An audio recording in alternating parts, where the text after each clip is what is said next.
Welcome into the latest episode of the 5 Reasons Podcast. I'm Ethan Skolnick here, as always, with Chris Winningham. Now that you found us, make sure you hit the subscribe or follow button on your favorite podcast provider. That way you'll get all of our old episodes, including our Dwyane Wade tribute episode, and all of our new episodes as soon as they post. Also, type in 5 Reasons Sports to that podcast provider. You'll get the other 14 podcasts in our network. Miami Heat Beat did their own Wade tribute yesterday. 3 yards per carry is, I think, on episode 3 of their 5 pre-draft episodes, and then they're going to have another one right after the draft. And also, Chamber Podcast is taping with Brandon Marshall this week, which should be a good episode. And Joel Quenneville, the new coach of the Florida Panthers, was on with Goldie on Ice. So we've got all the big names on our podcast. Today, Chris and I are going to do something that we've done a lot on our new website, 5reasonsports.com. That's spelled out F-I-V-E, reasonsports.com, which is we're going to go over the Heat, and we're going to get into what they did this season. There's been obviously a lot of celebration about Dwyane Wade over the past week, and I think it's obscured a little bit the fact that the season was a complete disappointment. So we tried to separate the two by doing the Dwyane Wade very positive tribute episodes. And now we're going to get down and dirty, Chris, into exactly what happened. But we're going to do it as we did it last year, and you can still find that episode, which is why I decided to do this again. We're going to grade everybody, and I think 82 games is enough of a sample size.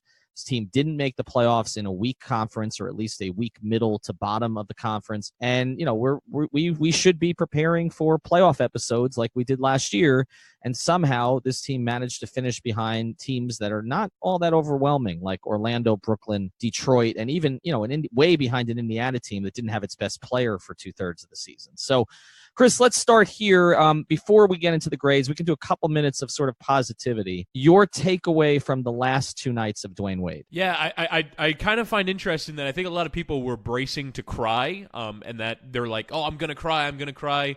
And I've spent the last 2 nights just overwhelmed by joy and, most importantly, laughter. Like the fourth quarter of that game on Tuesday night against Philly, when UD is going 1-on-1 against Greg Monroe, and you know Dwyane Wade's trying to get on the ball and he's throwing up bang shots from 5 feet behind the line that go in, and then last night gets a triple-double, and LeBron's running around. I saw a video this morning from Will Manso of Eric Spoelstra violently fist-pumping after Udonis Haslem made that jumper to give Wade the triple-double, and just like I've spent the whole time laughing and having fun with it. So I think it's kind of interesting to see everyone kind of emotionally process it differently. But if we're in it for moments, and I you know, particularly Leif in our network has really been after these moments all year long. That was a moment. I mean, the last 2 nights was just chock full of them. They're the ones that we'll remember from the season, and they do actually leave the season with that feeling of positivity. Like, it's strange that they've been eliminated from the postseason and there were morose press conferences by some of the players, but I think most Heat fans are leaving the season with an overwhelming sense of joy, which is kind of the power of these retirement tours and the power of the figures involved. Well, and wasn't that the point, right? I mean, that was the point from an organizational perspective too, which, as I've said, Dwyane Wade has been the squirrel all season. You know, look at the squirrel. You know, don't look at what's actually happening with the team. But the squirrel's pretty great, and the squirrel, you know, was great up until the end. And I mean, he gave you his first triple-double since 2011. I couldn't believe that it's been 8 years since he had a triple-double, and he wanted it. I mean, he was on tape yesterday, and obviously they were recording him, and he's like, I want the triple-double, and why not? Because, you know, Dwyane, you know, Leif talks about moments. That's something Dwyane has said to me for years. It's always been for him about chasing moments, and how could he have possibly had more moments than he had in his last 2 games? And look, I was wrong. I didn't think he should play in Brooklyn. Then we heard he wouldn't play very much. He played 37 minutes. You know, he played 72 minutes back-to-back at the end of his career. And what's a better testament to him than a guy who could not stay healthy during the Big Three era, playing 72 minutes on a back-to-back and giving you 30 and then a triple-double on the last 2 nights of his career? What could be better? The only thing I could think of that could be better is, and this struck me last night, look at how his teammates reacted to him. Look, this is not Dwyane Wade's favorite team, obviously. It wasn't his most successful team. A lot of these guys, you know, look, they had success before he came back, right? The 30-11 run was prior to him. Like, they've been basically, I mean, if you look at the last 2 years now, they've been a 500 team over the last 2 years. They've been a 500 team over the last 3 years, right? Yeah. And so, you know, look, I don't know what he thinks personally of James Johnson and Deion Waiters, but it sure seemed like he liked them, and it sure seemed like they liked him.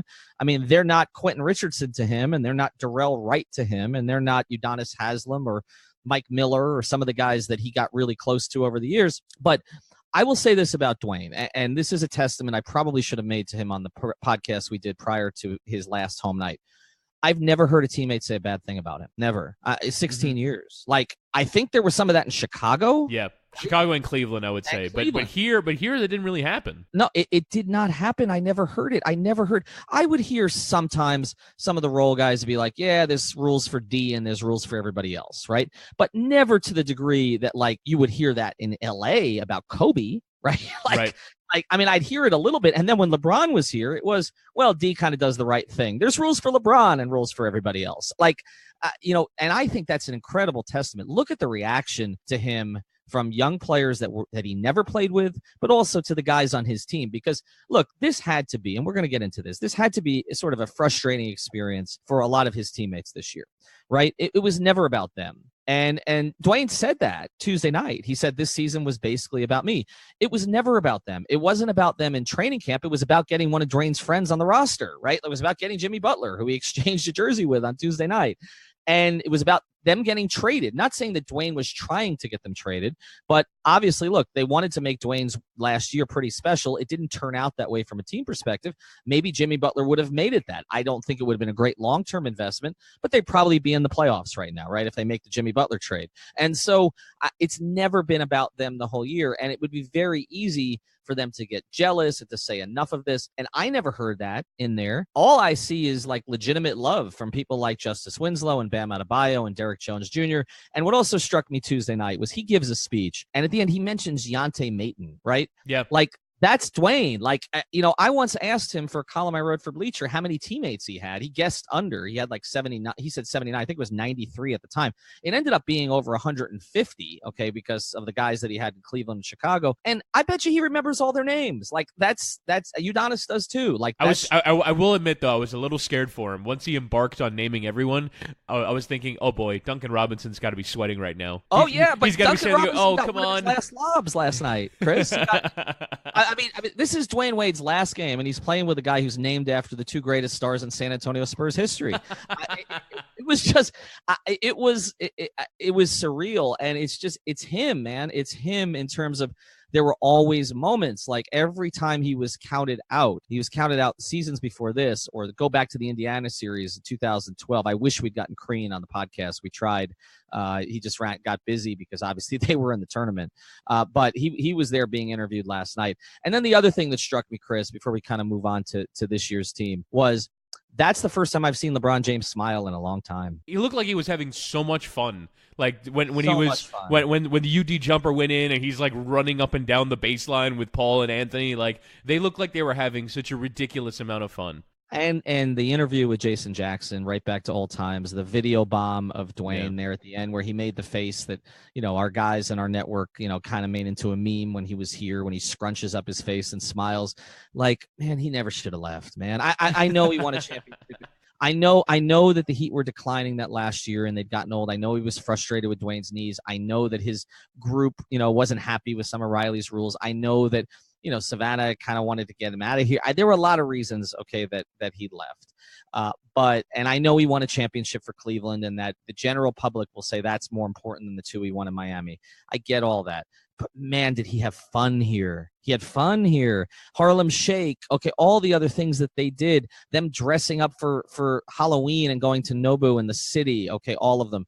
Like, there are so many examples of that. Like, he had fun here. It got a little tired the last year, but that 27-game winning streak is probably the most fun LeBron's ever had. And, I mean, I was looking back through my pictures last night, and I got pictures of LeBron in the mask and all of these things that we forget about, right? And he was like back to LeBron. Like, that's the LeBron that this market fell in love with, not the sort of, and he's never been this way with me. So I don't want to say this specifically. Personally, I have enormous regard for the way he's always treated me. But I mean, but he just hasn't looked like happy LeBron, like even when winning. Yeah. Not like here, like it's, and I just wonder if he had stayed, man, if he had trusted in them to fix it, maybe they wouldn't have. Maybe Pau Gasol doesn't come. Maybe they don't get Kyle Lowry. Maybe Josh McRoberts can, is Josh McRoberts, okay, and Danny Granger is Danny Granger. I thought it was great last night. Who's killing the Heat last night? Shabazz Napier, and with LeBron in the building, outstanding. It was perfect symmetry, and it just made me think like it would have been great. And then at the same time, the counter to that is if LeBron's still here, I don't know that this feels like this for Dwyane. Like, because Dwyane had gotten overshadowed by LeBron by the end of that. Yeah, and they would have kept having success. I think the most important thing that happened to the latter end of Dwyane's career is that they missed the playoffs in 2015, and he got 6 months of rest. He desperately needed that. I mean, as long as they were going to keep going to the conference finals and to the finals, he was never going to be able to recover from his knee thing. He needed a full offseason. I mean, unless, he figures out in and of himself, how to change his body and work on it on the fly. Like, it's too much. Like, I as much as obviously there is a wish that LeBron would have stayed here and he's in his 9th season here and Dwyane Wade would have played here his whole career, there was a natural way that events transpired that just made sense. And I think that everything has kind of gone as it should have. As much as obviously the Heat fans would have preferred for LeBron to still be here and Dwyane to have been here his whole career, I think the whole pattern of events contribute to make last night special. LeBron having to come from Los Angeles to be with Chris Paul and Carmelo, Dwyane having to leave to then come back so that it could feel different, him making a return as opposed to him just being here the whole time. I think everything made total sense in the way that events have transpired over the last 5 years. Yeah, and amazing, that Dwyane outlasted Carmelo, because I don't know that Carmelo's ever going to play again. The fact that they exchanged jerseys after the game and Carmelo doesn't have a jersey to exchange. It's sad. I mean, it's stunning. It's stunning how quick that fall was from, holy crap, he's going to OKC. That might be the third star they needed to. No one wants him. No one has wanted him for months. He's been available, and no one wants him. Did you like my Twitter joke? It was a great idea. It was a great idea for Dwyane to give his last jersey to Carmelo Anthony, because he won't pass it on to anybody. Look, I mean, we've talked about Carmelo quite a bit. I mean, Heat fans wanted Carmelo early this year, or at least some of the less rational ones. But yeah, look, the whole thing, was perfect at the end. And then there was one comment which allows us to transition here that I was really surprised to hear Eric Reed say, because Eric, I thought Eric had some great lines last night. He had one where he said, you either grew up with Dwyane Wade or you grew old with him, which is just a terrific line. I thought Eric was really on his game last night, but he said one thing that stunned me, because just coming from this organization, he's been in the organization for obviously since the very beginning, right? And pre-Pat, but obviously he's been here for the whole thing with Pat. And he said that this season was not really, he actually said that this season was not about making the playoffs. It was about Dwyane Wade. And like we've said that on this podcast, I've written that and got reamed by the organization for writing it, that they've half-stepped the whole season, that it was never really totally committed to making the playoffs. It was never committed to a tank. It was just kind of there, just there. And hey, Dwyane, vice jerseys. And that's been the whole year. And for Eric Reed to say it publicly, I was surprised, because Eric has opinions. Sometimes he keeps them to himself, and I was a little stunned that he said that. There must be tacit understanding that that's the case, because I don't think he would have said it otherwise. Well, it's also something that you can say after they've missed the playoffs, right? Right. I think we know what the playoffs anyway. Right. It's spin, right? But at the same time, I really don't think that anyone will remember. I mean, it's an eminently forgettable basketball season. This season is going to be remembered as Dwyane Wade's last season, and there is no escaping. I mean, even if they had made the playoffs and gone out in the first round, this is still the Dwyane Wade season. So in some respects, the fact that they're not making the playoffs have made these last two nights even more special, right? Because you have the finality of them being the end. So it's definitely something that you say because you've missed the playoffs, and it's a pretty massive disappointment that they have. But at the same time, no one's really going to remember this in the long run, are they? Oh, no more than anybody remembers Kobe's last season, which was obviously much worse from a team perspective. And also, Kobe dramatically took away from the other players on that team that year. Dwyane has not Which is the that. Real difference between Dwyane and Kobe at the end. Correct. And the personality difference. It is why Dwyane's a more likable figure. And look, I mean, Kobe has his passionate fans are more passionate than any fans of any player in probably sports history. Okay, they are the Kobe stans are famous, but there's more love for Dwyane. There was more sort of fear and respect for Kobe. I think it's a different relationship. This was love. Okay, it's an admiration of the competitiveness, right? It's the and the resilience, and the resilience and the openness. And I think, I mean, if you look, obviously 45 didn't tweet about him, but 42 and 44 did, and And I mean, just what came from various people. Mike Miller flying up there with his wife to be there. Everybody else who was kind of in that building last night. John Legend being here that Tuesday. I mean, there's just was enormous outpouring, and I think it's kind of what Windhorst said on our podcast. Like Dwyane, in a lot of ways, won the season. It's funny that one of the PA, not Uptown Dale and not Irie and not Mike Biamonte, but somebody else there in in-game entertainment actually said that the other night. I'm thinking he listened to our podcast with Windhorst. Because he said Dwyane Wade isn't going to win the championship, but he won the season.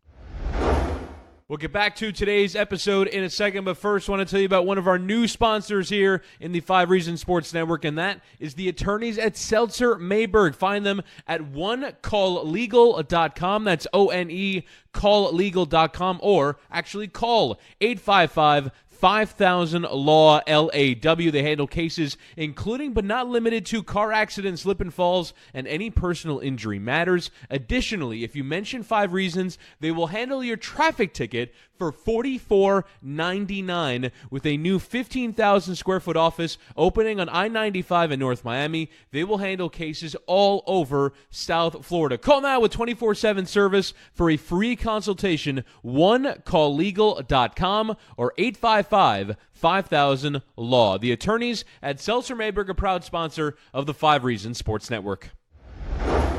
Let's get into the season, Chris, and let's break it down player by player here as quickly as we can, because I don't know that any one player is worth all that much time, to be honest. Sure. But let's just do this quickly. Let's start with Dwyane. I think, to me, it's an A- for him. I don't know that the basketball part was an A-. I think if you look at him, I think is a very solid B. He basically put up numbers that he put up in 2013-14, if you look by minute. But the other stuff, to me, gets it into that A area. So to me, it's an A- for Dwyane. Yeah, it's an A++ for me. I mean, it's every emotional heartstring that gets tugged on. These last 2 nights were incredible. And also, from the basketball vantage point, I mean, for the year finishes a -3, but I still think he was their most important player in fourth quarters. And most importantly, for a player going out who's no longer going to be playing basketball, and I've said this a million times, it's kind of been my sort of talking point throughout most of the season. It's Dwyane Wade going out, still playing well, still being needed by his team, still contributing in big moments, and still having some of the recognizable things that you remember Dwyane Wade for throughout his entire career. Again, we just mentioned that Carmelo Anthony is not on a team anymore, and that other players have gone out in some pretty humiliating. I mean, even Dirk Nowitzki, who's going out at the same time. He did play 5 more years, but this year, you watched Dirk Nowitzki, and you were made sad by just, at times, his ability to run up and down the floor. There was none of that with Dwyane, and that feel-good alone, for me, is worth giving him a total and complete A+ for the year. All right, I'll give him an A. I'm not going to lie to you. That's all right, let's go to the next guy here, which is Josh Richardson, which I think is a little more complicated. Sure. They had a plan with Josh early this year, which was clearly to make him the guy. And I don't know if it's because that's what they saw in him or because they wanted to make him more marketable, particularly as they were looking at a trade potentially with Jimmy Butler, whether he was in, whether he was out. I've always compared Josh Richardson to Eddie Jones. I actually think I'm the first one in the market to do that picked up steam afterwards. They just remind me a lot of each other in a lot of different ways, and Eddie was always better as the third guy than he was the first guy.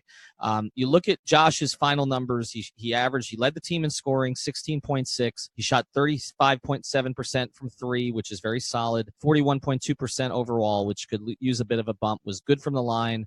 Averaged, 3.5 rebounds, averaged 4 assists, averaged a steal. I don't think he was as good defensively as he's been, but he carried a bigger burden. And look, this really surprised me. When I looked at the minute numbers, there's no one really close to him. He was at 34.8. Justice was second at 29.7. So in terms of raw minutes, it's nearly 600 more minutes than anybody else on the team. Right. He played a lot. I mean, he played 73 games. He did miss some time at the end of the year, which I think hurt them.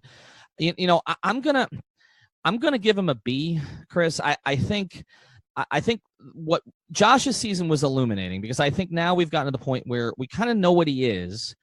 And he's going to be 26 years old next year. And I think we kind of know what he is. We know what his upside is. It's a very solid NBA player. It's not a lead guy. It's probably not a number 2 guy. I don't think we should expect a big breakout from him.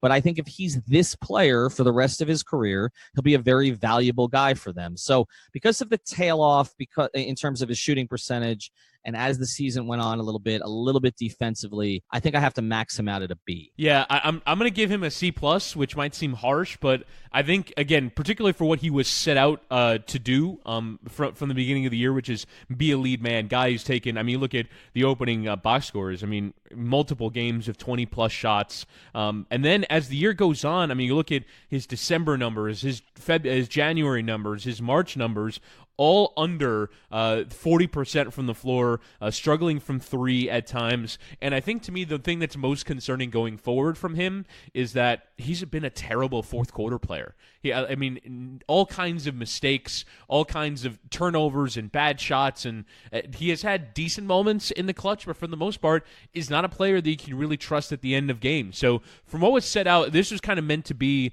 the season that allowed Josh Richardson to step on the platform and kind of carry the team going forward. I think it might be a bit harsh, but I think that Josh Richardson failed to deliver. He's still averaging 16.5 a game, and the efficiency is decent, but I don't think he made the step forward, and I don't think that if you put him on another good team that he would score at this rate, because he's kind of being given the platform as sort of virtue of not looter and a riot, but someone's got to get the team to 110 points, and Josh Richardson, by virtue of the minutes he was playing and the shots he was taking, was part of the way that they got there. I don't think he made a particularly sizable step forward this year. Let's move to one of the veterans now, third leading scorer on the team, 13.7 points per game. I'm almost of the mind to give Goran Dragic an incomplete for this year because he missed so much time. He played 36 games. He did shoot, 35% from 3. There were some good stretches and some bad stretches, 41% overall. I think it was a complicated season for Goran in a lot of different ways. One obviously being out for so long, but then the emphasis of the team shifting so much to Justice and him kind of having to find his way again. And I feel like for Goran, it's kind of been the story of his Heat career. It's like, okay, Dwyane's here, adjust to Dwyane, particularly at the end of games. And then he gets a little run, and then Dwyane goes away, and it's Dragic and Waiters, and we're going to make that work. And that does work, right? And Goran played great, particularly during that 30-11 run. And then Dwyane comes back. Let's readjust to Dwyane. And then, okay, we get hurt, and we're going to go to Winslow. And I just feel like, there were times that Goran reminded you of who he is and who he still can be. And I would like to see him stick around. I would like to see him opt out, take a team-friendly deal if he can. He loves Miami. His wife loves Miami. I think he's perfect to be a combo guard off the bench as he kind of, he's going to be 33 years old next year. He didn't play a ton early in his career, but he's had some international competition, which could break him down. His body does break down at times. I'd like to see him stay. I love Goran Dragic. But for this season, if I'm going to grade him, I think as high as I can go is a B-, Chris. Maybe a C+, because he just wasn't there enough. And then when he's there, all the numbers pretty much across the board were down. And that adds to the fact that you have to hide him defensively more than you used to. So I'm going to say B- because I like him. I hate to do that, but I don't know. It's probably closer to a C+ for this year. Yeah, I don't know how to grade him either because he's the reason that they didn't make the playoffs, but that's by virtue of injury. I think if Goran Dragic plays more in that middle stretch of the year, they wouldn't have had such a bad run and they wouldn't have missed the postseason. I think they would have won. I mean, how many more wins do they need to make the postseason? 3? I mean, I think you can say healthy Goran Dragic is probably worth 2, maybe 3 more wins, and you're right in that conversation to be there with Detroit and Orlando to make it to the postseason. So I think that Goran Dragic being out is the reason you missed the playoffs, but he missed it because of injury. I mean, if you look at on a per-minute basis, his assists were actually up year over year. His rebounds were about the same. His scoring is a little down. His efficiency went down, which is a concern going forward, taking more threes on a per-minute basis. But, I mean, I'll go C+, but just because Goran Dragic didn't. I'll go higher than that. I'll go B minus. And just sort of say that with Goran Dragic healthy, they probably make the postseason. Yeah, they probably do. And I think he would have adjusted because he always adjusts, but I just don't think there was enough time. And too many backcourt partners. We've talked about this before the year. They had like 12 players who played the same position. And then by the end of the year, Ellington, Magruder, and Tyler Johnson were gone, right? So it's like, and he's trying to adjust to all of this as kind of a non-traditional point guard to begin with, right? He's never been a high assist guy. And in fact, I think that's really interesting with this team. He was their assist leader at 4.8, but they had three other. Winslow was 4.3, Wade was 4.2, and Richardson was 4.1. I mean, it just speaks to, like, I guess you call that balance. Or when you look at their field goal percentages, which is Dwyane 43.3, Justice 43.3, Goran 41.3, and Josh 41.2. It's just like you had all the same player. Like it's right. I mean, across the board, like those are their four primary perimeter players, and they basically had the same season. Now we may rank them a little bit differently because Wade, obviously with the emotional effect and everything that he meant, and Justice with the breakout, and Richardson a little bit of disappointment. But in reality, like the four guys had the same year. Like they're all B minus players at this stage. Although as we transition, I'm going to grade Justice a little higher. So here's Justice Winslow this year. Shot, as I said, 43.3%, 37.5% from three on 3.9 attempts. Now that's 2 seasons in a row he's been at 38%. I mean, he can shoot. Yeah. Now. I mean, we just have to say it. It's not enormous volume.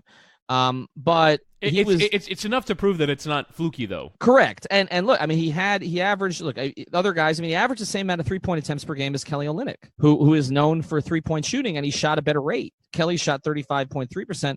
He shot a little less than Tyler did when Tyler was here, and Tyler shot 35%. He shot a higher rate than Goran, shooting just a little bit less than him. He shot a higher rate than Dwyane, and he shot a higher rate than Richardson. He was, and this is amazing to me because I know we bang on Deion, he was the second best 3-point shooter on the team behind Deion Waiters. And he was right with him because Deion was 37.7. So he can shoot. Now, the free throw shooting still needs to get better, and there needs to be more volume there. He shot 62.8% from the line. He's got to get that to 70, and he's got to get from 2 free throw attempts per game up to 4. Which I think he's capable of. That's another thing about this team, man. If you look at their limitations, leading free throw attempt guy on the team was Josh Richardson and Dwyane Wade at 3.2 per game. Oh, I'm sorry, Hassan had 3.4. Okay, but he shot 44%.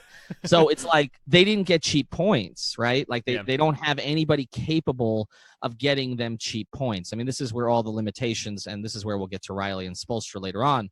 But, that plays into it. But look at Justice's other numbers. 5.4 rebounds, 4.3 assists, 1.1 steal. He had a period of time. It didn't last, and then he got hurt. But a period of time where he was the best player on the team. I'm giving him a B+. I know our guys will say Justice better than that and should be an A-. I think there's another breakout coming, Chris. And I don't want to give him an A- for what to me was kind of a very positive mini breakout that he had this year. I think I know you have felt with him that there was not another level to get to, that he wouldn't get to the level he's at right now. I think there's a level beyond this. I do. I think his confidence, some of the things he has said recently, which he has said for years, but he has gotten his confidence back. I know he's talked about the issues he had with that. He said the other day he wants to be the guy. I don't know that he has the talent to do this, but he has the mindset. He wants to be the guy who is like Dwyane Wade that all the fans come out to see. He embraces that. He wants to be the face of the franchise. He will work on his game. I think he's going to be an all-star within the next 2 years. That's my belief on him. This was not an all-star season. I'm going to give him a B+.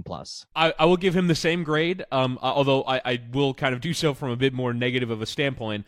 First off, I think if we're looking at the season in totality, the breakout happens in December, which is more than enough time to turn things around. But if you look at the first 20-plus games that he played, he go 9-14, and he never really found any regular run of form. He's shooting, in November, 35% from the floor, and he's averaging 9 points a game with 3.5 assists and 5 rebounds. I mean, that was a run of the season when they're losing games to Atlanta. They're losing games that they shouldn't really be losing. And then the breakout happens and they're winning games. But even along the way, as they're winning these games and going on great runs, the bad losses on the year Justice Winslow did not play well. I mean, you look at the loss to Atlanta, a 24-point loss away from home. He's 6 of 16 with 13 points. The loss at home to Chicago, 6 of 17 with 14 points. When these bad performances happen, Justice Winslow, even as he's running the team, isn't really able to drag Miami out of it, which is, again, that next step for a player. Like, if you want to be the leader and you want to be, the guy that's putting the team on your back, you have to be able to lift. You have to be able to, on your talent, win games that maybe the team performance does not sort of merit. And so that's a next step if Winslow wants to be at that level. Again, my thought is that he can be your third best player or fourth best player on a really good team, but he's never really going to be one or two because for me, he doesn't have enough talent from an offensive standpoint to really do that. Now, these next few years will determine that, but I think that Justice has obviously made a massive step forward. I thought he was, not more than a role player, and he's, very, very obviously stepped above that. But at the same time, I think still that Winslow has many more steps to make. He was going to be the player that he's talking about, steps that I don't think he's going to make. But still, it was a massive step forward for him, and I'll agree with you on your B+. We'll get back to our episode here in a second, but first I want to tell you about a great new sponsor of the 5 Reasons Sports Network, and that is ShipYourCarNow.com. These guys can move any car, boat, RV, motorcycle, or equipment anywhere you need worldwide. You have a business and need to ship freight or machinery? Call them. College moves, new car, used car, buying the toy you've looked at for a while? Call them. These guys can ship it all, so give them a call. Here's the number, 1-800-264-4644. That's 1-800-264-4644, or visit shipyourcarnow.com/5 reasons. Also, make sure to mention 5 reasons on the phone. I wish they'd had this when I was going to college. This would have been great for me. I needed to get my car down from Baltimore to Florida. I ended up taking the auto train. You don't want to take the auto train. Ship your car, fly. No job too big or too small. Ship Your Car Now moves it all. We've had different perspectives on him. I don't know that he's ever going to be the best player on a great team. I think he could be second potentially. To me, that's and I thought he could be third before this season. So I've come up a little bit. And look, obviously, I think he's embraced this, and I think having this touch of success, he's the type of guy, and he's got another couple months too because they're not making the playoffs. He will work on his game. I think he will come back better. To me, it's not just the shooting. He finished so much better this year. And that once that happens, then that becomes second nature. And I also think he, more than anybody on the roster, benefited from Dwyane Wade being back. I just think there's so much of Dwyane's game that you can see Justice incorporating. And the biggest thing is Justice now knows how to play slow. And that was Dwyane's transition from ultra-athletic Dwyane to old man game Dwyane. Dwyane mastered the art of playing slow along with LeBron. And Justice is now, I think, is on his way with that, and that's a huge step. All right, let's move on to somebody else that to me was a bit of a surprise this year. And look, again, I get hit on for saying that, Hassan Whiteside, for picking at Hassan Whiteside's faults, even though I did say that the Heat should re-sign him when they did, and obviously that hasn't worked out all that well. But I will say this, Hassan to me was a very pleasant, positive surprise this year. I mean, it's not just the numbers, 12.3 points, 11.3 rebounds, 1.9 blocks, which is down a little bit, but the minutes were down, 23.3 minutes, shot 57% from the field. I mentioned the free throw shooting has kind of not gotten back to where it was when he made some improvements. But he played 72 games. He missed some time for paternity leave. I thought when he came back from paternity leave, Chris, he came back different. He was more engaged. And if you would have told me, this is one of my big disappointments about the season. If you would have told me that they got 72 mostly effective games from Dwyane Wade, and they got a committed Hassan Whiteside who played hard most of the time and dealt with moving to the bench well, which we did not anticipate was going to happen, and gave you, again, 12.3 points and 11.3 rebounds and 1.9 blocks while playing half the game, I would have said there's no way this team misses the playoffs. Because I was not counting on them getting anything productive from Hassan. I'm giving Hassan a B+ for this year. I know that, to put him ahead of, say, a Josh Richardson may not make a ton of sense because Josh is probably a more effective player overall. But in terms of the expectation game, in terms of what they thought they were going to get, what we thought we were going to get, what Eric Spoelstra probably thought he was going to get, I don't know that they recruit for that contract. I still think, look, when you have a reputation in the league, you have a reputation. It's not, you're not going to erase it in a few months. But Hassan was good this year, and I just think we should acknowledge it. I'm going to take the completely opposite tact. I'm going to be a lot more harsh because he is a player that and you don't always measure players against their contract, but I'm going to do it here. If we're talking about the misallocation of Heat resources, he's making $25 million. Next year's a player option for $27, and I don't think you can really give $25 million players A for effort. And as the year went along, Bam Adebayo was better than him. He's not even the best big man on the team. And look, he didn't pout, and I'll certainly give him credit for that because he could have made the situation a lot worse. But at the same time, there are games in which he's taking, 5 minutes and doesn't have a role to play because he doesn't fit a particular matchup because he doesn't defend, far enough out, and Bam just does a better job. When you're not the best big man on the team and you're making $25 million in the last dozen games of the year, never plays more than 24 minutes. I mean, and it's not even dozen game. It's the last 2 months of the year. He hasn't played more than 25 minutes since February. He's a role player, and that's not good enough for a player that's making as much money as Hassan Whiteside is. And look, that's not entirely his fault, but at the same time, if we're trying to figure out the issues with the team, I'm not someone that gets on Whiteside the way that other people do, where he shouldn't be dominant because the league is not built for him to be dominant anymore. But at the same time, it's a gross misallocation of resources, and he is not much more than a role player, and that's just not good enough for a player that makes his salary. I'm going to give him a C. All right, so we'll average out on that. I know people will be surprised by my selection there. I guess because my expectation was an F, and it's just no, but just after the way last year ended, think of the conversation that's true. We were having about 1 year ago, and it was like he was totally unplayable, and then all of a sudden he's playable. Now, again, they monitored his minutes. Eric didn't play him during most of the fourth quarters. But they got production out of him, and their rebounding was pretty good this year, and he was a big reason for it. So I understand the limitations defensively. I get it. He helps in a lot of ways, but then he hurts in others that Bam actually helps you. But I'm going to be kind on this one and maybe try to repair my reputation in that regard. All right, Dwyane Wade played 44 games. He shot 41% overall, 37.7 from three, which surprised me. That was actually best on the team. 2.6 rebounds, 2.8 assists. He was sixth on the team in scoring. Now, we've talked about this in a contract term. Look, I can't give Dwyane higher than a C, and here's why.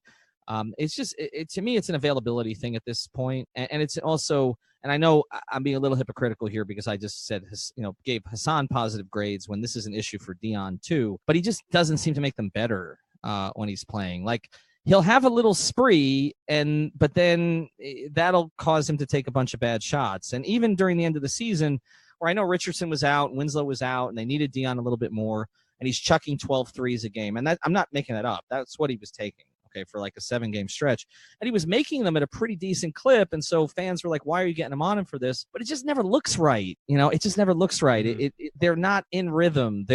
It's taking away from what other guys are doing. It's just his game is not compatible with high-end success. Okay, and you can point to the 30-11 and say it was then, and there were moments, and no question, his chemistry with Goran, but he just hasn't been available when he's been here enough to sort of win me over, I guess. And a lot of that is on him. Like, he didn't want to have the ankle surgery before he got signed. He didn't condition himself. I mean, Eric Spoelstra said something like, with 3 weeks left in the season, like Dion's starting to get into Heat shape. Like now, late March. I mean, again, I don't know if there should be such a discrepancy between what I grade Hassan and what I grade Dwyane. But to me, they got more out of Hassan this year than I thought they would, and they're just not getting enough out of Dwyane to justify it. So that's where I'm going. Yeah, again, you can't give him much. You can't give him too many positive plaudits when you basically spent the year overweight, and anyone who you could just watch him and see it. At the same time, I think it's a bit harsh on him because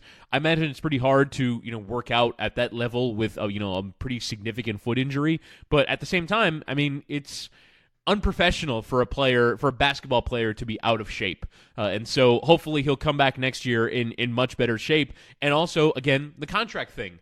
You've got 2 more years of Dwyane Wade. And there's just no way around. If we're trying to figure out what ails the Heat, he is going to be a big problem for them to figure out how you're getting off of his salary, because it's too onerous. He makes too much money for a player who doesn't provide nearly enough value for it. So really the only thing you can do is hope you see him in better shape, and just if it's 10% less taking the Heat out of the flow of their offense, which I think is what you're saying. I mean, over the last month of the year, those threes are getting jacked up, and look, the Heat were better with when he was on the floor. So I'm not gonna give him too much stick for it, but at the same time, you're right. It just doesn't look correct when he's jacking up 3 after 3 after 3 after 3. I mean, it's ludicrous, the number that he was taking. But if he hits him at an efficient enough clip, I guess it's worth it. And Eric Spoelstra wants the Heat to take as many threes as they can. But at the same time, I mean, there's some staggering numbers from him, and he is part of what ails the Heat. So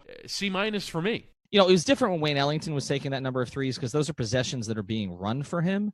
But with Dwyane, it's like he's running the possession, right? Like it's just he takes it over, and everything that was going on before stops. And it's hard basketball to watch. Like you said, his numbers were surprisingly good in terms of the on-off. I'll give him a C. I'll be a little bit more generous than you. We don't need really to get into the next guy on the list, Tyler Johnson. He's not here anymore. Wayne Ellington. It's Wayne Ellington season in the playoffs right now. We can skip the two of them. Let's go to, and Rodney Magruder's not here anymore. So let's go quickly through, let's see, 4 other guys, okay, and quick grades on these. Kelly Olynyk. I'm going to say a C+ on him. And here's why. Some of the numbers just tailed off a little bit. And he has to be good offensively because you have to kind of hide him defensively.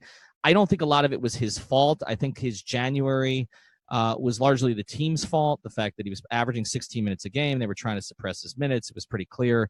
He does make them better when he's on the floor. He did play 79 games. So he was healthy because those games, I think 2 of those 3, maybe even all 3 were DNPs that they decided on. It wasn't because of him.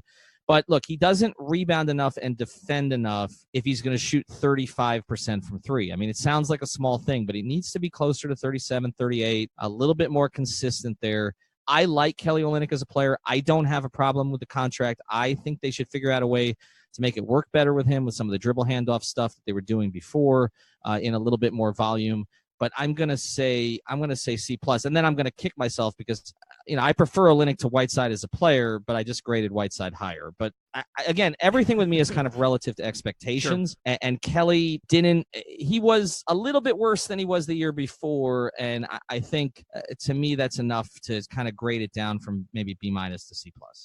For me, he's a B+. He facilitates them winning. He is a player that just, for me, makes the whole thing work. I think Kelly Olynyk, when he's on the floor, is one of the few sort of compatible pieces, right? No matter who he's on the floor with, no matter what lineup, you're not really trying to figure out, well, who's he going to play with? I think he could play as the 5, although you're suffering for defense. He can play as the 4, and you're suffering for defense. But there isn't a player that you compare him with. That doesn't make sense. And every team, to me, could use Kelly Olynyk and his skill set and what he can do, and that kind of makes him the most tradable. And so if I were the Heat, I would explore that, particularly with 2 years left on his deal.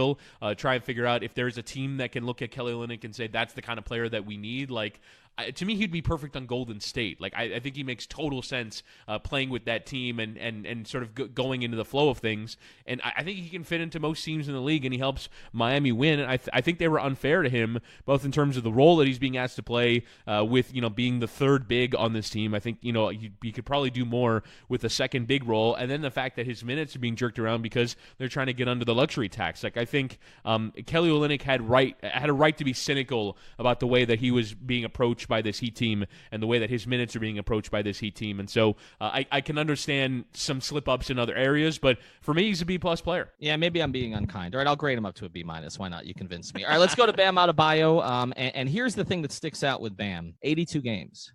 He's the only guy on the team who did it. He was available. He shot 58% from the field. He averaged 7.3 rebounds, which was 2nd on the team to Whiteside. That number kept going up as the year went on. I'm giving Bam a B+ for this season. I know that there's more there. He averaged 23 minutes, but you look at the numbers and I've made this comparison before, but look at Capella's first couple years and you see Bam trending exactly the same way. And I actually think there's more there. I think some of his movement stuff whether it's as a defender, switching out, his ability on the break, okay, not only to bring the ball up, but to get the ball on the break and do something with it is not something that all bigs have. I think you have to, and his attitude is terrific. I think that you have to be incredibly encouraged about him. I know you and I both don't think there's a player you can build around on this team. There are players you can build with. He's a player you can build with. I'm giving him a B+. I agree. I'm actually going to give him an A-. I think he's a player that you can build with. Showed skills for me that I didn't know were there. I mean, particularly from a ball handling standpoint, really impressive from Bam Adebayo, finishing near the rim. And while that might seem obvious for a big man, it's not always. Particularly, I mean, I'm just sort of looking around the league, players who live around the rim. I mean, Andre Drummond was at 60% compared to Bam at nearly 68%.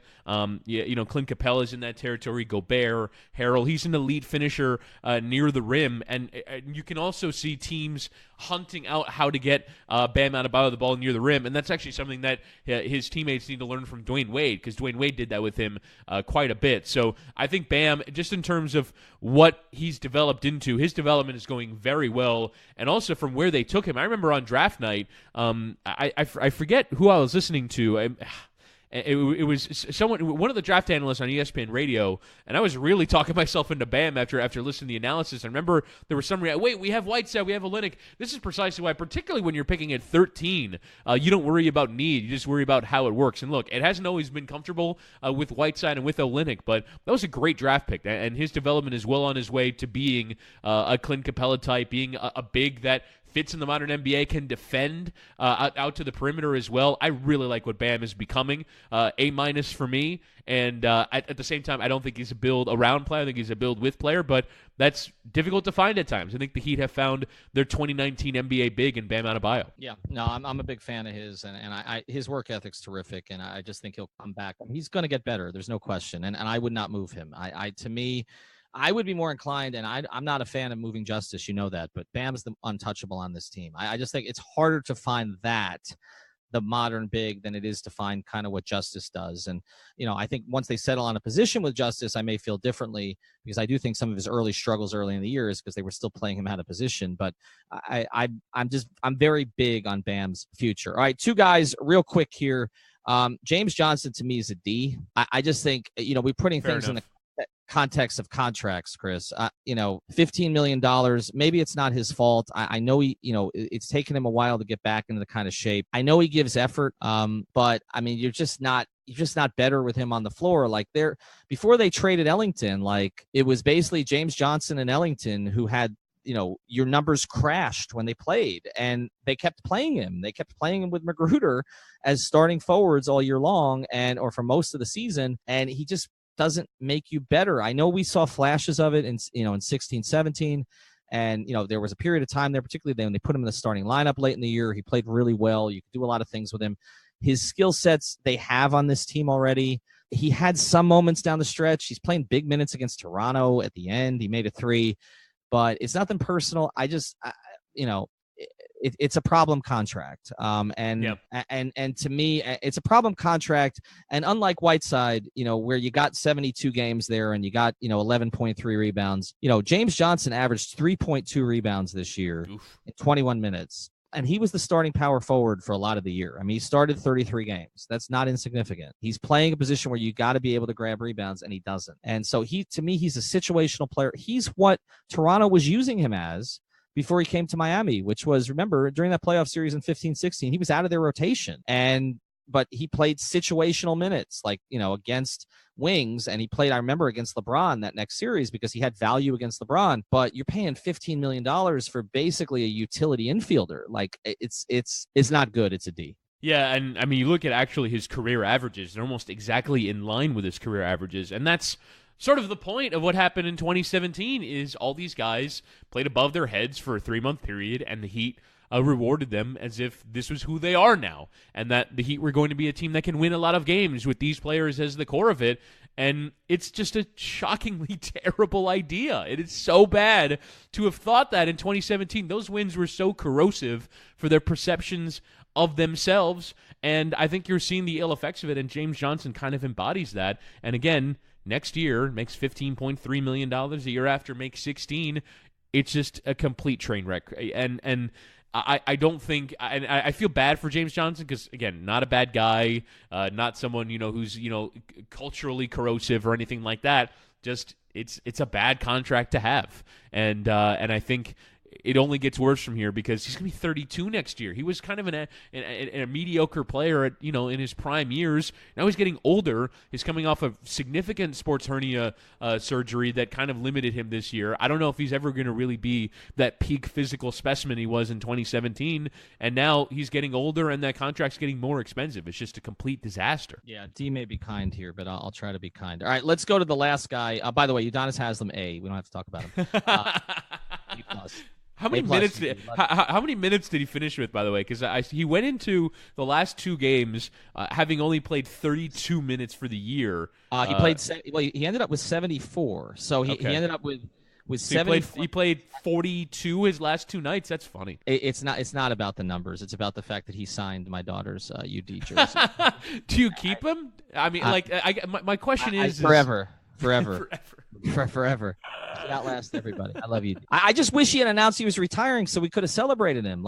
This was weird. Well, do we know he's retiring? I don't know, but he has intimated it. But he's intimated it various times during the season. He even retweeted an article. I think he did with Alex Kennedy with somebody where he basically said this was his last year, but then over the past 2 months, I feel like he's backtracked. I've had this conversation with him so many times over the years. I feel like it's like 8 summers. Is he coming back or not? He's like Brett Favre. Look, I just want him around. So that's look, all. If he's gonna nail those mid-range jumpers like he did last night, I mean, I feel like he can stay around forever. Whole pick and pop. I mean, he and Dwyane Wade, JCC. Okay, year 2048. They're gonna be took 17 shots against Brooklyn. That's outstanding. I love that. So great. Took the threes. We love you, D. All right, Derrick Jones Jr. Last one here. I'm gonna give Derrick Jones Jr. a B. And again, this is based on expectations. They have a playable player. And I didn't know that Derrick Jones Jr. was that. Certainly Phoenix didn't think he was that. He played 60 games. I thought they were hurt by his absence, actually. He gave him 14 starts. He shot 50% from the field. Look, he's got to become a better three-point shooter. We had him on the pod, and he said, I feel like I'm a knockdown shooter now. I mean, he shot 30.8%. So that if he could become a 35% three-point shooter on 2 to 3 attempts a game, like he averaged 1.5, that makes him a totally different player. Because to me, the big progress with him was defensively this year. He was playable defensively in a lot of different ways, and particularly in the zone.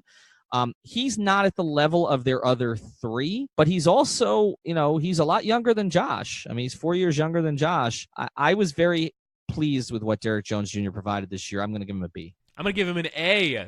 Derrick Jones Jr. is why you don't pay James Johnson. The Heat can do this now. They're good at player development. They're good at finding players in the G League and on the periphery of other teams' rosters.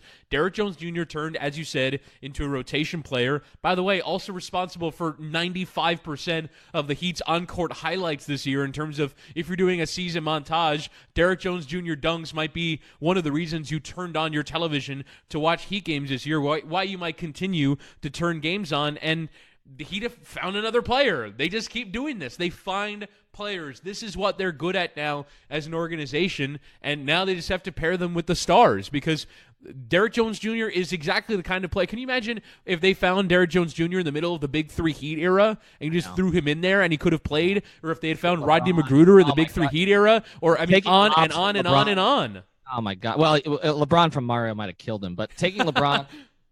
Taking lobs from LeBron and Dwyane. That's one of the sad things about the Big Three era before we transition is that they stopped with that. They didn't. Mm-hmm. They had done it really well over the years. Anthony Carter, Bruce Bowen, Ike Austin. I mean, on and on and on. Malik Allen, Mike James. I mean, they found all these guys that were playable players. Ray Ralston?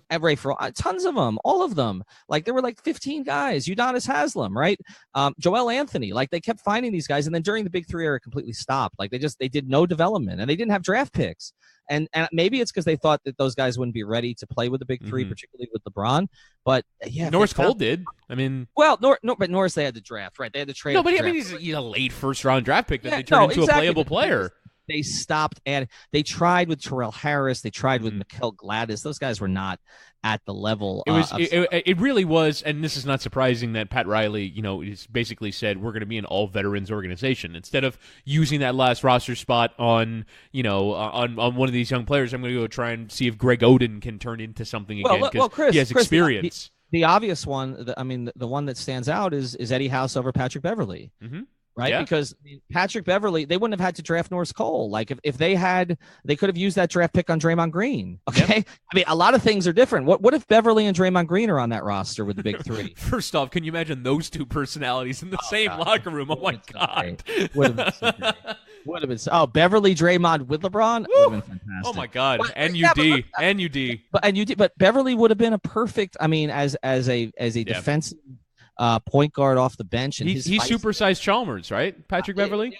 It would have been. They would have pushed each other in practice. It would have been great because Norris a good player, but a really nice kid. Like Patrick Beverly has dog in him. Like it would have been. But look, they made decisions. They kept Eddie House. Eddie House gave me a great quote, middle fingers to the haters at the very beginning. And so that, and for the fact that Spoelstra had to go to him after not playing him for 2 months and like, oh, we unleash Eddie House to the finals. Like it's just, that's kind of where they were. You're listening to the 5 Reasons Sports Network. We've created a menu of intelligent and entertaining content on demand for commutes, workouts, and more. And by now, you're already familiar with the 15 different podcasts in our network. Today, we are proud to announce the premiere of our brand new website, 5reasonsports.com. On it, you'll find columns from more than a dozen of our hosts, many who are professional writers in the market. Watch original videos from shows like Miami Heat Beat and Balls Cast. Browse our full merchandise shop. And unlike other outlets in the area, there's no paywall. Everything is absolutely free. All of this from a network that's credentialed from all 5 major sports teams in South Florida. Oh yeah, did we mention that it's free? We're by Miami for Miami. We're sports on your schedule. We're Miami Sports on Demand. We're the 5 Reasons Sports Network. Go to 5reasonsports.com today. All right, let's go to these other two guys, and I don't want to dwell, Chris, because we've spent how many podcasts on these two things? Yep. I got to give.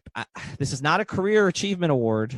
Career achievement, Pat Riley's in the A bracket, but for this year, and it's not anything he did the last offseason because there wasn't anything he could do, and it's not about the Jimmy Butler trade that didn't happen because you can only go so far, okay, with Tibbs and with everything else that happened. But Pat Riley gets a D for me this year. I agree because he put them there. He put them there, and I think the Heat fans were waiting for the magic wand that never came, right? And that's almost the more disappointing part is, well, Pat Riley's just going to figure this out. And I think you saw a lot of the fans just sort of encounter the sobering reality that, oh no, there is no fixing this. There is nothing that he can do with this team that can turn things around, that can change their fortunes quickly. And I think now that evidence can be put to the fore now that Dwyane Wade's no longer here, as you said, to be that squirrel to sort of distract everyone's attention. What happens now? What magic can he pull off as the Godfather Pat Riley to fix this? Because I thought it would have been, repetitive, redundant, and awful for them to make the playoffs as the 7th seed and go out in round 1. Now you're not even a playoff team. Now, did Charlotte finish above them in the standings? They're the 10th best team in this conference. It's shocking how far that they've fallen, and the fact that Pat Riley had to go the entire year, and the only moves that they made were getting off of Ellington and Tyler Johnson and Rodney Magruder so they can get under the luxury tax. It's appalling. It's really poor that just could do nothing to turn this around. I'm not going to say that it's Phoenix bad, where you've just been bad for 7 years, Sacramento bad, where, being, close to the playoffs is a win for them. So I'm not going to call it an F because that's truly terrible management, but you're right. It's a D season from him. Yeah, it's a D season. And look,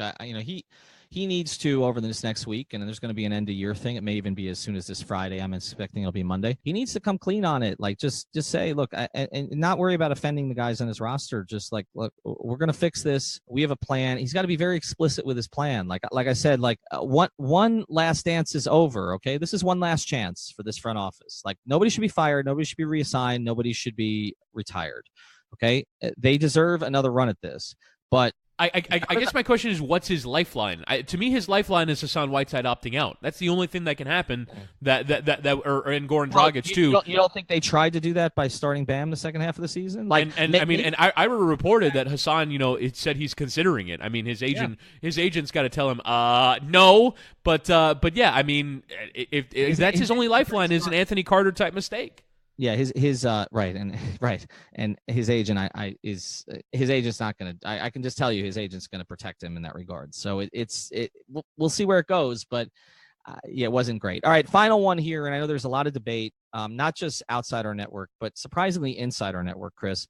I do think our network is full of Erik Spoelstra supporters, and I've obviously been one since 1996, and then when he got the head coaching job, and then when I thought he shouldn't get fired when they brought in LeBron in 2010 when he could have been. He's acknowledged that to me, and then when they were 9-8 and everybody wanted him fired, I didn't think he should be fired, and he thought he could get fired then. He wasn't, and I thought that was the right decision. And then after the 2011 finals, where people were calling for him to get fired, and even though I didn't love the wait to play Mario until game 5, or we're playing Mike, or it's game 6 while we're playing Mike Bibby.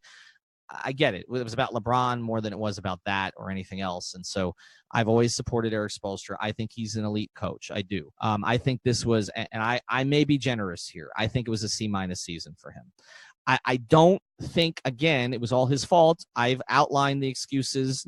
I call them explanations on this pod. His players are all getting traded early in the season, which couldn't have been easy. He has guys on his roster who have big contracts that surely management and ownership want to play. They've got to try to showcase him. He may have wanted to play the kids a little bit earlier. Kelly Olynyk, you've got that situation we talked about, guy that he clearly likes as a player, and here you're trying to suppress his minutes for tax purposes. I get all of it. He looked exhausted and frustrated to me, okay, until the last week. It's like he got totally rejuvenated and started having 20-minute press conferences because he loves Dwyane and he loves what that was about. And he's incredibly sentimental.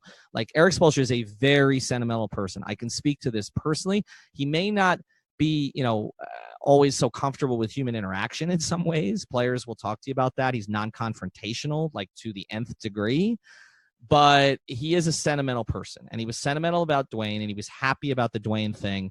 And it felt a little bit like at the end, like the whole season was just an afterthought for him too. I know it wasn't. I know the effort he put into it, but it felt like that. It was like, okay, Dwyane. And one thing he said to me, I always come back to, when he was going through the struggle with the big 3 early on, and then it started to get better. They went on that 21 out of 22 run. And I remember us being in the court in Phoenix, and my family was out there. And so I stayed on the court a little bit longer that night. He was there talking to family, and we just started talking. And he said, in 25 years, I'll be able to say I coached this team. Like, he processes things that way, okay? And that's how he processed it. And so he'll process this, right? He'll process this. It just didn't work out and all the rest. But we got to be honest. Like, with all the things that were up against him, it took him forever to find a workable rotation this year. Once they find it, injuries kind of killed it because Richardson and Winslow went out. But until I know 100% for sure what decisions were forced on him, I have to take it, at face value that he made a lot of them. And a lot of them just weren't good. Like James Johnson and Rodney McGruder starting for that length of time. Like, you can say that. I know he kind of snapped back at some reporters about this because he said, when the numbers started to really tail off there, he's like, well, they were really good a month ago. Last month they were great. And they were. We talked about that. They were better. But he had a lot of moving parts. He had a lot of the same players we've talked about. I mean, it was an impossible roster to manage, but he's Erik Spoelstra. We put him in the same class as a Greg Popovich or a Rick Carlisle or or Mike Budenholzer or some of the better coaches in the game. He has to rise above a little bit, and he didn't. And so for that, I say, I was thinking C. It's C or C-. I can't go higher than that. I agree. To me, you look at just first off, the number of lineups that played more than 10 games, it's 11. The number of lineups that played more than 80 minutes, it's 2. And you just don't see any cohesion with this team. And again, some of that is the roster build, but it makes no sense to me that the only move that they made in the offseason was to bring Wayne Ellington back and bring Dwyane Wade back. And it's the same team. You have the ability to just basically literally run everything that you did back from the year before and just do it a little bit better. And they still took 60 games to really figure out their best combination. The fact that they're playing the 2-3 zone in important games and watching as Toronto and Boston rip them apart from the 2-3 zone, that's the opposite of culture. That's the opposite of everything that is the bedrock philosophy of this organization. And I agree with you. I just think that when you can't find the right combination as a coach of a team that has entire continuity from the year before, I mean, that's a poor job from the coach. And I think that there were, rotation decisions, was a bit late to realize things that, I mean, Nekias Duncan was writing about. I mean, if one of our writers can see things before you can, and look, he's very smart, Nekias, but he shouldn't be smarter than Eric Spoelstra at times. But he saw things, before Spoelstra did, and there were decisions this year that made no sense. The 2-3 zone for me, I'm never going to let that go. I mean, it was just ridiculous that you're playing with a 2-3 zone in some of the most important moments of the year, and just not figuring out the rotation. It was poor, and I think that Eric Spoelstra is one of the reasons that the Heat didn't make the playoffs for not figuring out this team. And look, and as you said, this team is difficult to figure out, but it's his job, and one that he gets a lot of praise for doing on a regular basis, and one where people say that Eric Spoelstra is one of the best coaches in the league and deserves to be respected at that level, and he just didn't do anything to merit that this year. Yeah, and I think as I talk about like the guys in our network, like we have people who are big Eric Spoelstra supporters in our network. And we're two of them, by the way. Like, I think a lot of like, he can get carte blanche for a lot of the things that he's done because of his resume. Like, he earns ultimate respect for what he's done. I just wonder, and again, this is not from inside information, but I just wonder if it's just fatigue at this point, like fatigue, in terms of physical and I mean, again, new family. He's been at this. I mean, he's been the head coach of this team. He's the second longest tenured coach in the league. I mean, he's been at this since 2008, and not just that, but the emotional fatigue of those 4 years of the Big Three, and then dating back to 1996. Like, he's been going hard at this for 23 years, working for a man who's, again, treats a lot of his employees very well. Okay, Pat Riley has that reputation, but is not an easy person to work for because of the expectations, the demands that he puts on you from that regard. I mean, it's like Eric's worked for this organization for 23 years. It's got to feel like 230. So I just wonder, when you take that and then you combine it with being given this poo-poo platter of a roster, right? And I don't just mean that in the Chinese way, okay? I mean that, quite literally. Like, what do you do with it? And again, you look at the final numbers, 4 guys tied for the most free throw attempts on the team, and it's nothing. Your 4 best perimeter players all shoot between 41.2 and 43.3% from the floor. You have duplication at center. You had duplication all year until they clear out for tax purposes at 2 guard. Like, I wonder if he didn't play Ellington. Ellington's numbers were bad early in the year, but I wonder if he didn't play him much because he knew he was going to be gone anyway. So why develop continuity with Ellington? Like, if you're going to be getting rid of him. There were a lot of cross currents. This was not an easy job. Okay. And so I say there are more explanations than excuses. But we've got to be honest. If you're elite, and I believe he's elite still, I do. But if you're elite, you had to get this team ahead of Orlando at least, okay? Like, at least. I mean, that's not a good roster. The Magic roster is not a good roster. Like, it's just not. Like, Vucevic is not a superstar. Aaron Gordon is not a superstar. They don't have depth, okay? They're playing Michael Carter-Williams. Like, it's not a good roster. And you missed the playoffs against that in part because you couldn't beat them. And then Detroit, also not a good roster. Like, they have a star, yes, okay, sort of a second-level star. But, like, Wayne Ellington went there and starts. Yeah. Okay. You couldn't get on. So I think you look at that. I mean, and Brooklyn, I mean, is they're developing, but I mean, what do they have? Jared Allen's a nice big, and they've got 3 good perimeter players. D'Angelo Russell had a breakout year, but I mean, these are not the types of teams that we've been talking about. Yeah. I mean, you look at the teams above them that are in Orlando, Detroit, Brooklyn, and even Charlotte finishes above them in the standings on tiebreaker. I mean, Miami has at least a talent level commensurate with that. To finish bottom of that, I mean, these are all things that get decided in the margins. Injuries, but also coaching is one of them. And for the Heat to have fallen, and this is really the closing note. The closing note is, how's it possible that this team didn't make the playoffs? Like, I don't know. If we said before the year that they finished 6th, in the Eastern playoffs, you're like, yeah, that's probably about right based off the group. And we were looking at the year going, well, how are they going to finish below Brooklyn, in Indiana, Detroit, and Orlando and Charlotte. Like, you're better than that. And no, you're not. You are those teams. You are those teams. And it's just it's stunning to me the variety of ways in which we've gotten there. Well, and again, I go back to guys on the network, early in the year when they lost to Charlotte. Oh, they'll be ahead of Charlotte. They lost, fighting you about, whether their roster was better than Orlando or not. And what you said very early in the year, and we'll close with this. You said without Eric Spoelstra, they were Orlando. Well, they had Eric Spoelstra, and they weren't as good as Orlando. Yeah. And that sums up the year. And so, look, what I hope for his sake is that he gets refreshed, because, he's not making the playoffs this year. Dwyane's gone. You can reset. Maybe the organization clears somebody out for him. And it's going to have to be roster change for this to really change significantly. I think so. And look, I'm sympathetic to it. Like, it can't be easy. And I hope that something is refreshed here for him, because I want to see him coach at an elite level again, which I've seen him do. And like I said, I thought he kind of figured things out as the year went on. But here's the thing. You and I and Nikias and Christian Hernandez and Giancarlo Navas and the other people, especially Giancarlo, the other people in our network, like, I think we have some smart people, but we should not be identifying things before they do. And the reality of this season is that we pretty much called all of it. Like, Justice should be a point guard. Bam should be starting. Derek Jones Jr. should be playing ahead of Magruder. James Johnson shouldn't be playing much. Don't try to force Dion in. Okay, play Dwyane with the kids because they'll learn something from him, particularly down the stretch. Josh Richardson is not a lead guy. Okay, Justice is more of an alpha. Just search the 5 Reasons Sports tweets. Okay, and not just me. Nikias is smarter than I am, and he detailed all this with film. I don't know why. I don't understand it. They are, like Brian Windhorst said, they are a state-of-the-art organization ahead of the curve. And it is felt this year, and maybe we'll find out what was really going on inside, but it's felt like they've been tugging at each other to such a degree and half-stepping to such a degree that they were behind the curve on everything. And maybe if they're ahead of the curve, maybe if Justice is forced in a point guard earlier, they make the playoffs. Maybe if Olynyk is playing instead of being sat in January, they make the playoffs. Maybe if Derek Jones Jr. is getting some of Rodney Magruder's minutes early in the season, they make the playoffs.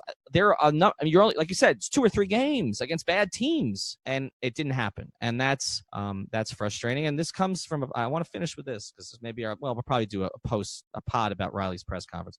This comes from a place of love, Chris. Okay. This organization has done incredible things for this market. Like, when I talk about the Dolphins, it does not come from a place of love. It comes from a place of, oh my God. Okay. Marlins, I'm giving them a break now. Derek Jeter doesn't deserve the boos he got on the screen, by the way, the other day. He was the only one who got booed at Wade's thing. And I felt bad because I think he's trying. I do. Okay. But like, this comes from a place of love. This organization has been good to all of us as professionals, as, as fans, okay, as just people on the street. It's been, and to the community in terms of the work it does. It's incredible. For the development of sports in this city. Development of sports. It's unbelievable what they've accomplished. We just want it to be better than it's been. And a lot, we didn't give out a lot of A's today. I mean, I think we were probably kind. We could have given out worse grades. And also living up to their own standard. These are standards that they set for themselves. They call themselves a championship organization and ahead of the curve and all these things. And everything that they've done in the last 3 years has been behind the curve. They're not just sort of, I mean, they make all the mistakes that we kind of mocked others for making, for settling for mediocrity, for locking yourselves into contracts that limit your flexibility. Like, all the things that we've made fun of other teams for doing, they've then gone and done. Yeah. And I think that's the place to close here. So hopefully it's better. Justice better. That's a good place to close. Don't make me play the song again.